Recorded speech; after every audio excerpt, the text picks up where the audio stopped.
ఓవైపు బుడమేరు వాగు, మరోవైపు కృష్ణమ్మ మహోగ్ర రూపంతో విజయవాడ అతలాకుతలమైంది. కొన్ని రోజుల పాటు విజయవాడలోని పలు ప్రాంతాలు వరద ముంపులోనే చిక్కుకున్నాయి. దీంతో ప్రభుత్వం వారికి అన్ని సౌకర్యాలు కల్పిస్తోంది. అయితే వరద బాధితులకు అండగా పలు స్వచ్ఛంద సంస్థలు ముందుకొచ్చాయి. తాజాగా Telugu association of North America TANA సంస్థ ముందుకొచ్చింది. ఎన్టీఆర్ జిల్లాలోని వరద ముంపు ప్రాంతాల్లో తానా సహాయక కార్యక్రమాలను ముమ్మరం చేసింది. వరద బాధితులకు బియ్యంతో పాటు నిత్యావసర వస్తువులను కిట్ రూపంలో అందించారు.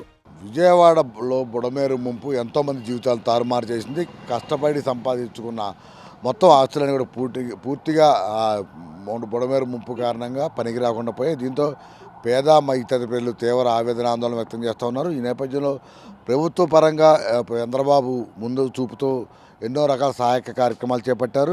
వరద ముంపుకు గురైన దగ్గర నుంచి కూడా 10 రోజుల పాటు ఎక్కడ కూడా ఆహారానికి కావచ్చు, మంచినీళ్లు, ఇతర వస్తువులకు సంబంధించి ఎక్కడ ఇబ్బంది లేకుండా చేసిన పరిస్థితి. ఇప్పుడు పూర్తిగా వరద ముంపు నుంచి బయటపడుతున్న ప్రజలకు అనేక స్వచ్ఛంద సంస్థలు కూడా ముందుకు వచ్చి మేము సైతం అంటూ తమ సహాయాన్ని అందిస్తూ ఉన్నాయి.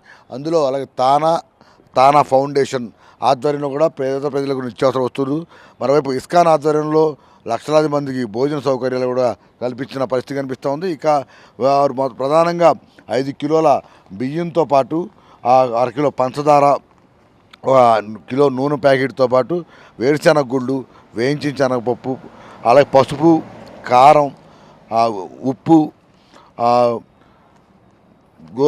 గోధుమ పిండి, కందిపప్పు, ఇట్లా మొత్తం ఇంట్లోకి ఏదైతే జనరల్గా వాడతారో పూర్తిగా అవన్నీ కూడా నిత్యావసర వస్తువులు కూడా అందజేశారు. అదే ఇస్కాన్ తరపున అయితే ప్రతిరోజు కూడా ఆహార పదార్థాలు వేడివేడిగా వండి వివిధ రకాల కూరలతో కూడా అందిస్తూ ఉమాతో వరప్రసాద్, అభినందజ్యోతి, విజయవాడ నుంచి.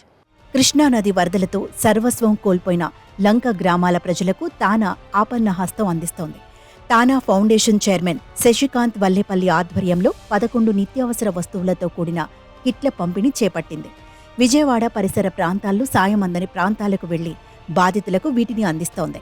ఎన్టీఆర్ జిల్లా ఇబ్రహీంపట్నం మండలం ఈలప్రోలు గ్రామంలో 1645 మంది వరద బాధితులకు ఈ కిట్లను పంపిణీ చేశారు.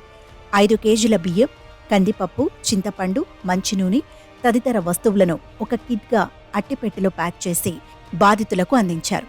3-4 రోజుల్లో 10,000 మందికి ఈ కిట్లు పంపిణీ చేయాలని లక్ష్యంగా పెట్టుకున్నామని తానా ఫౌండేషన్ చైర్మన్ శశికాంత్ వల్లేపల్లి తెలిపారు.